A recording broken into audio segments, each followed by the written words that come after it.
Muy buenos días, hermanos, muy buenos días, bienvenidos al devocional de hoy, devocional que hacemos todos los días de lunes a viernes desde 9 de la mañana, 9:30 hora chilena. Muy bienvenidos, hermanos, muchas gracias por acompañarnos, muchas gracias también por sus palabras de aliento, muchas gracias por suscribirse al canal, eso es importante para nosotros, eso nos ayuda mucho, porque así otras personas también pueden llegar a encontrarse con nosotros en esta red social.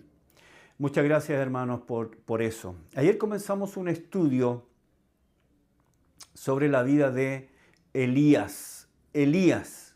Si tiene su Biblia, quiero que me acompañe a Primera Reyes capítulo 16. Primera Reyes capítulo 16. Estamos estudiando el contexto en que Elías aparece. Es un contexto complicado. Es un contexto espiritual bastante complicado. Ha llegado a asumir el trono de Israel un hombre que se llama Acab. Primera Reyes capítulo 16, verso 29.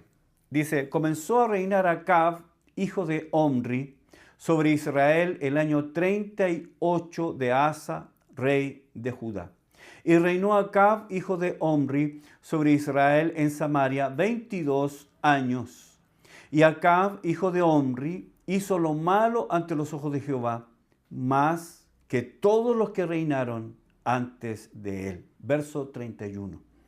Porque le fue ligera cosa, mire la expresión, le fue ligera cosa andar en los pecados de Jeroboam, hijo de Nabat, y tomó por mujer a Jezabel, hija de Et-Baal, rey de los Sidonios, y fue y sirvió a Baal y lo adoró.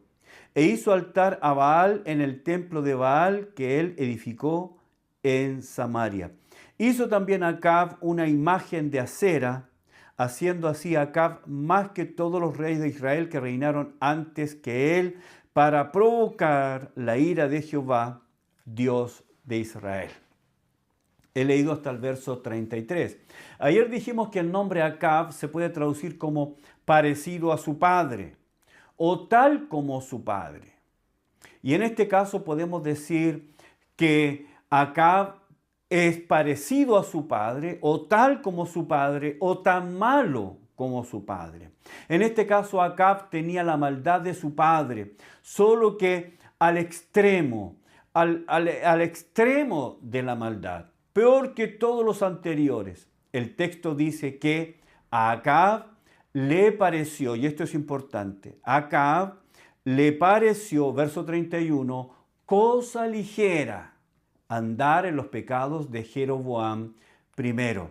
Este verbo, ligera cosa, le fue ligera cosa, es el nifal perfecto de la palabra anaquel. Y esa palabra quiere decir considerar algo como insignificante, liviano, ligero, veloz, tener un valor mínimo, considerar algo como de valor mínimo, una bagatela. Traer algo como insignificante, de poca monta. La idea también es la de despreciar.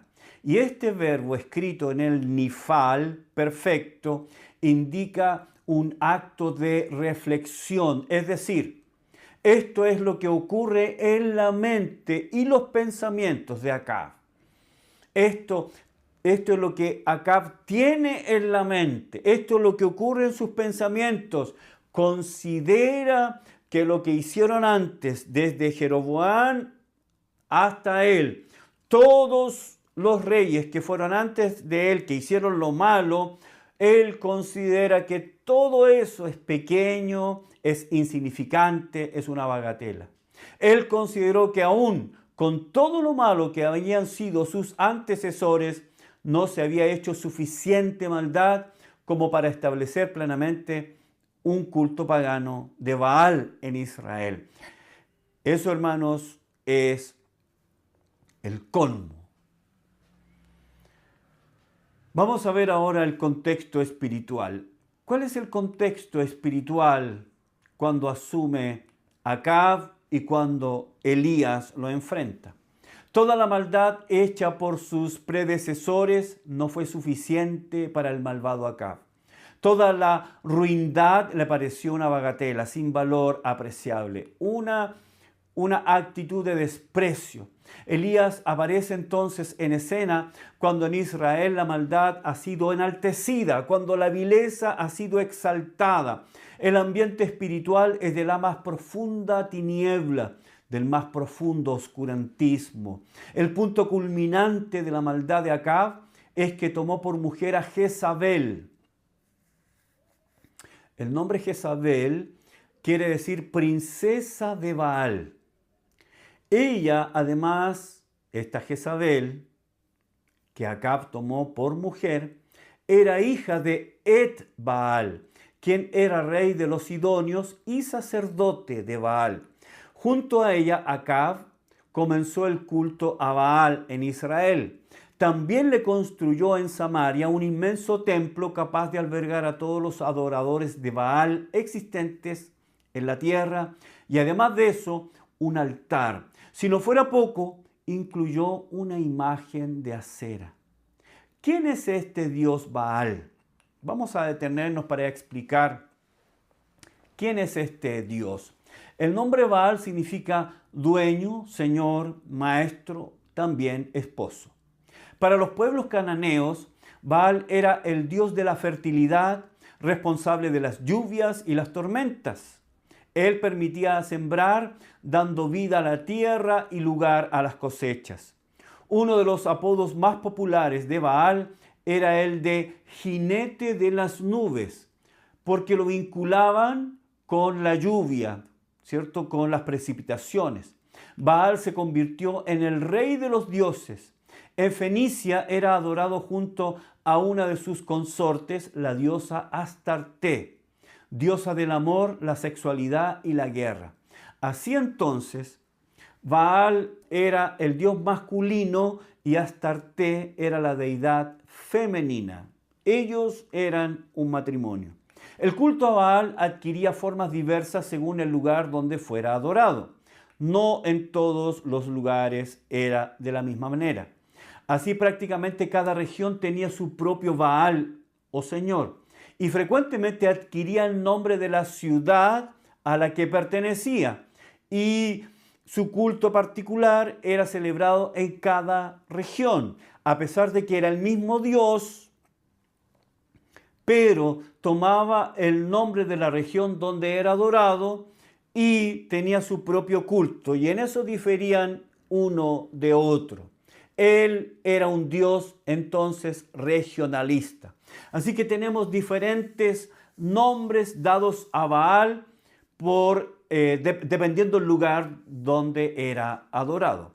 Por ejemplo, tenemos Baal Berit. Baal Berit significa el Dios que preside las alianzas. Dios cananeo, a pesar de que es el mismo Baal, pero tenía este apellido, ¿cierto? Que le da el nombre de el Dios que preside las alianzas. Su templo se ubicaba en Siquem. Recibía ese nombre porque se creía que sancionaba y protegía las alianzas entre las familias y los particulares. Jueces 8:33, Jueces 9:46. Otro, Baal Peor. Baal Peor, su nombre significa el Señor de lo peor.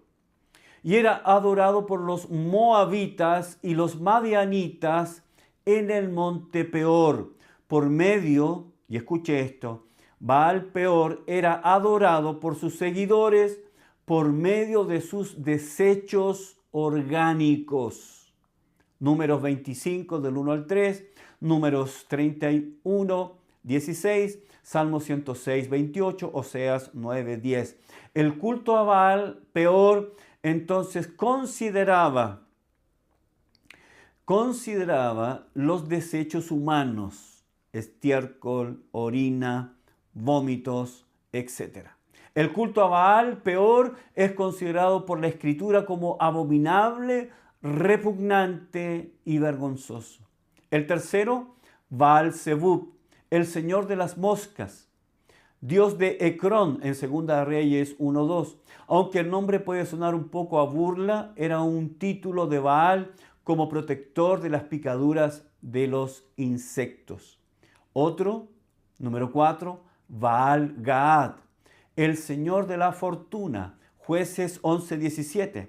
En el culto a Baal se quemaban incienso y esencias, se servían bebidas y se ofrecían al Baal sacrificios de bueyes y otros animales. Sabemos que no era raro los holocaustos de niños de ambos sexos en el sacrificio a Melec, Moloch o Molec.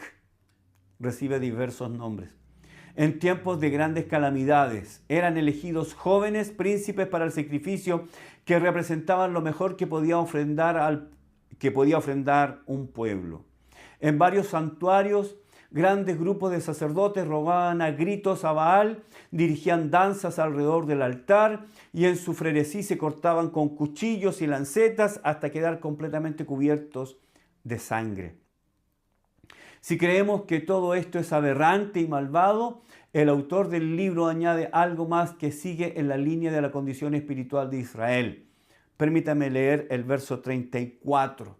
Dice, en su tiempo, Hiel de Betel reedificó a Jericó. A precio de la vida de Abiram, su primogénito, echó el cimiento y a precio de la vida de Segub, su hijo menor, puso sus puertas, conforme a la palabra que Jehová había hablado por Josué, hijo de Num.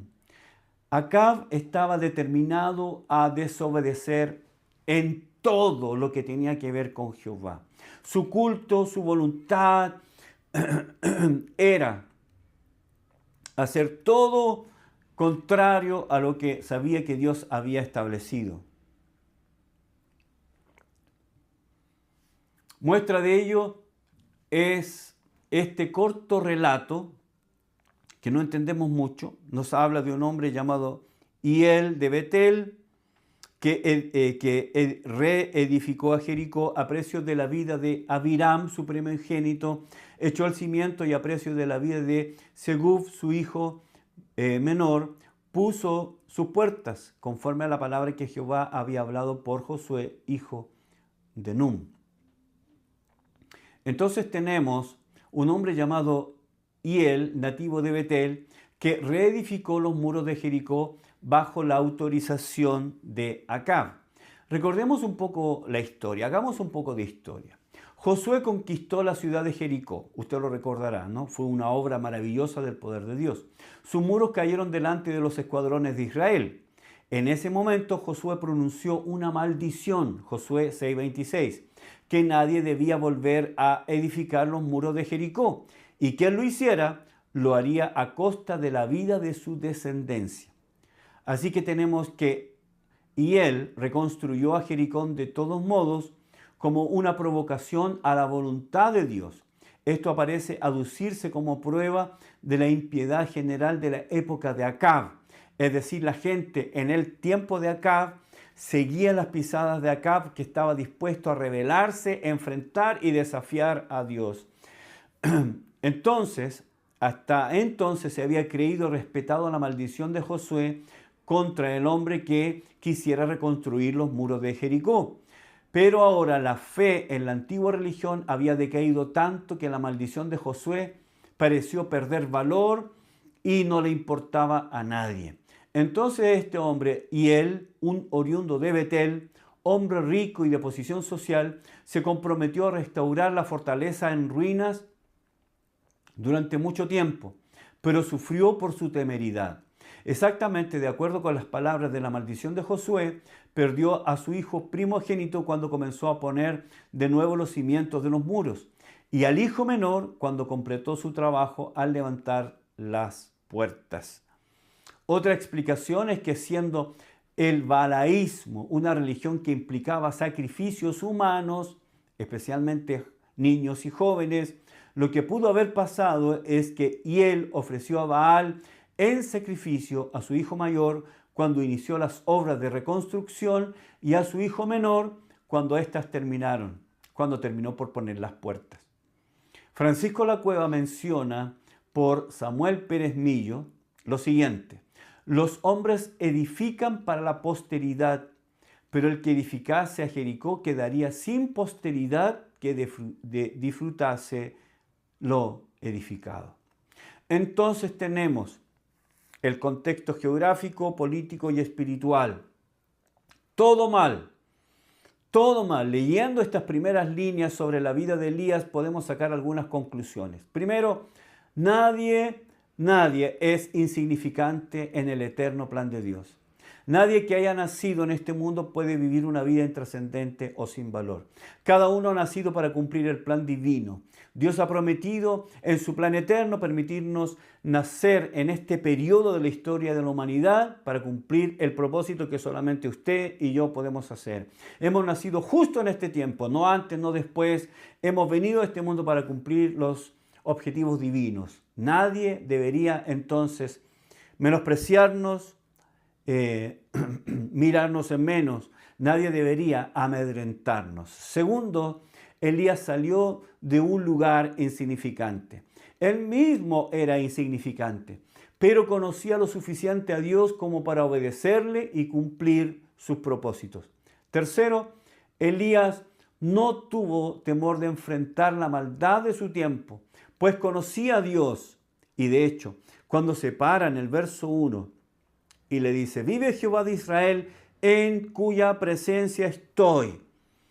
Elías conocía al Dios Todopoderoso. Elías estaba convencido de que él vivía en la presencia de Dios. Él tenía una idea sobre la omnipresencia de Dios que aplicaba a diferentes áreas de su vida. Y aquí él enfrenta a Acab y le dice, yo vengo a ti en el nombre de Jehová de los ejércitos, en cuya presencia estoy. Por lo tanto, no tenía temor, no tuvo temor, aunque Acab tenía todo el poder para eliminarlo de la manera que él quisiera. Pero Elías lo enfrentó, vino a él y le entregó el mensaje.